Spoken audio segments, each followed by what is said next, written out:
Hi guys, it's Jeanet and welcome back to my channel. Also, if you're new here, I post new adaptation related videos every week, and today is actually going to be the first in a new series on my channel.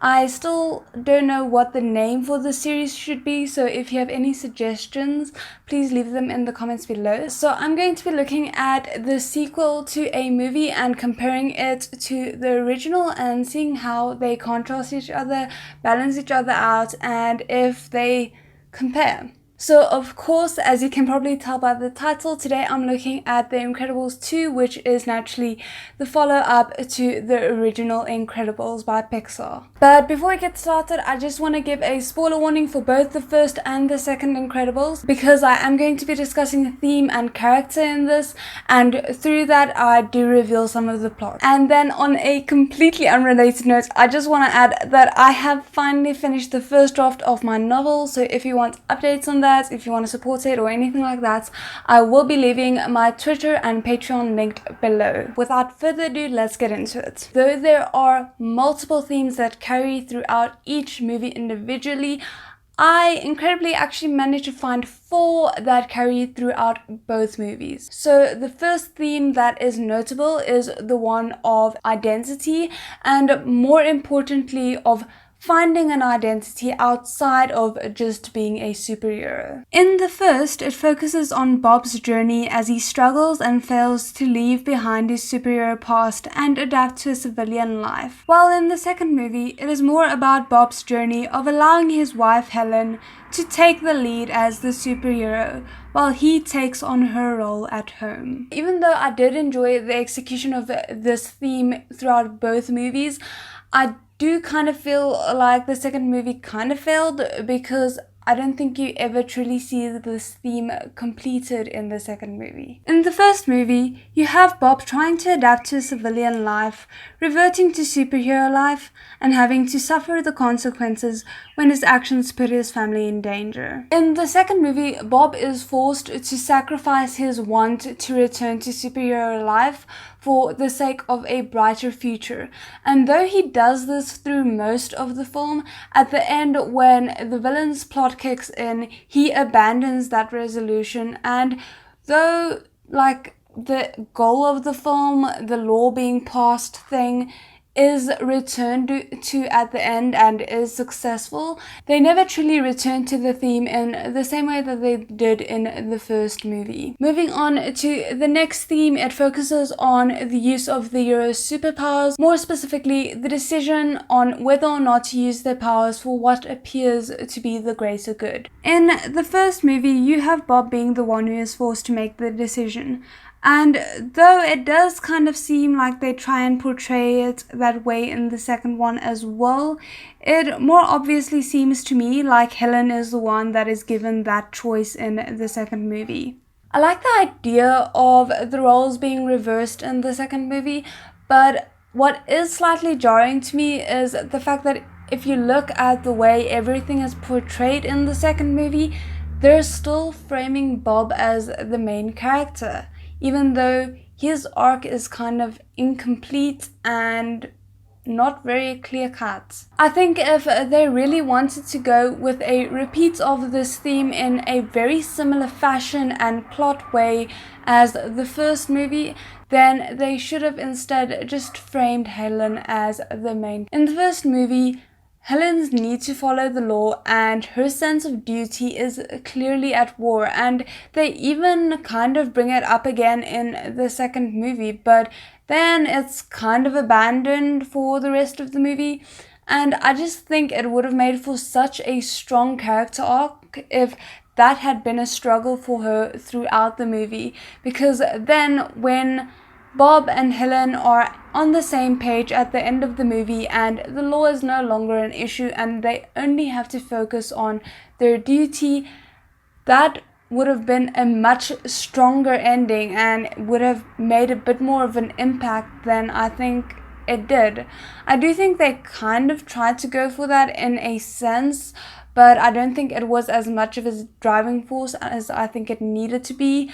And yeah, I just don't think it came through very strong, and Helen's arc as a whole could have just been done better. Moving on to the third theme, it focuses on dissatisfaction, and I don't think anyone would be surprised to find that the dissatisfaction in both movies focuses on Bob. Unfortunately, I think this theme is the weakest of the four, as it kind of just feels like a rehash.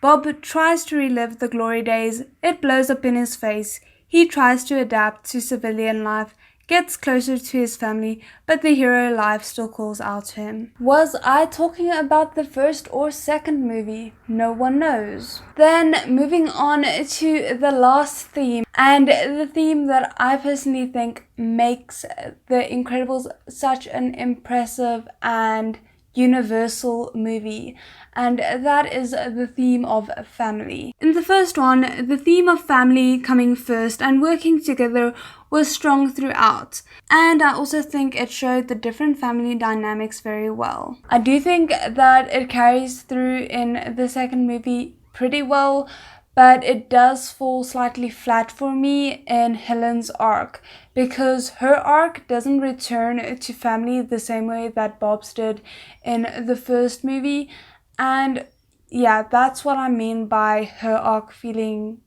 kind of incomplete. I am just going to say this now. For me, there was a balance in the first movie that I don't think they achieved as well in the second movie. Then moving on to the characters, for me, I kind of feel like the characters suffered slightly in the second movie. In the first movie, each character has their own personal struggle that adds to the overall stress on the family and the dissatisfaction of not being able to be either supers or normal citizens. Bob, of course, wanting to return to being a hero, Helen wanting to leave it behind and focus on family, Dash wanting to participate in sports but being unable to because of his powers, and Violet wanting to be normal but being unable to because of her powers. For me, it's only Bob and Violet who truly feel like they end up having struggles. Helen starts with the struggle of choosing between right and wrong, but of course, as I said before, because of what I believe to be a incomplete arc, I don't see that struggle carrying much weight throughout the movie. And then Dash for me had no real arc that I could see. If you disagree, please feel free to let me know in the comments below. I don't mind starting a discussion, that would be awesome.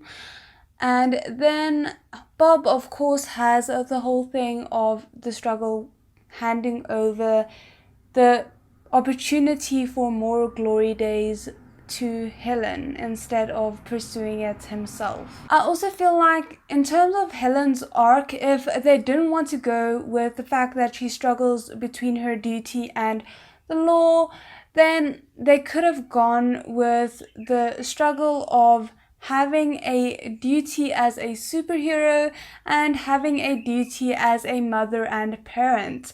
That would have tied into the family theme very well, I think, and once again, I just feel like they missed out. But yeah, as you can probably tell by now, I'm pretty frustrated with the way that they handled Helen's arc, especially because I do feel like they kind of sacrificed the other characters' arcs for the sake of hers, yet they still didn't fully develop her arc either. And I do have a theory on that. It's focused on feminism in The Incredibles. I am going to be writing an article about it. I will link it below if you want to check that out. But I just didn't feel like it was appropriate to include a rant on that in this video specifically, so that's why I'm mentioning it, but why I don't want to elaborate on it right now. Okay, now I know this might surprise you, but I actually really did enjoy this film. I enjoyed it so much that when I was writing the script for this, I was surprised by how many complaints I ended up having for it. And I think that just goes to show, you can enjoy a film, but that doesn't necessarily make it the best follow-up, adaptation, or anything of the original source material. So I really did enjoy this, even though the complaining might suggest otherwise. I just in the end feel like they did miss out in the second one, because instead of focusing on the character growth and the plot on an equal level as they did with the first one, I feel they prioritize the plot more, and I think it shows. But yeah, feel free to roast me in the comments if you disagree. That's totally okay, I understand. And otherwise, I hope you enjoyed watching this as much as I enjoyed analyzing it and making it. It was very interesting to see how my viewer opinion differed from my analytical opinion. So yeah, if you want to see a different kind of analysis of the first and second movie and what they can kind of teach you about writing, I will be leaving a link to Rosalind Productions' video on that in the description below. No affiliation, just an awesome recommendation. If you did enjoy this, please let me know by clicking the like button down below and subscribing for more content if you want. My social media and Patreon will be linked down below, and otherwise I'll see you guys again next time.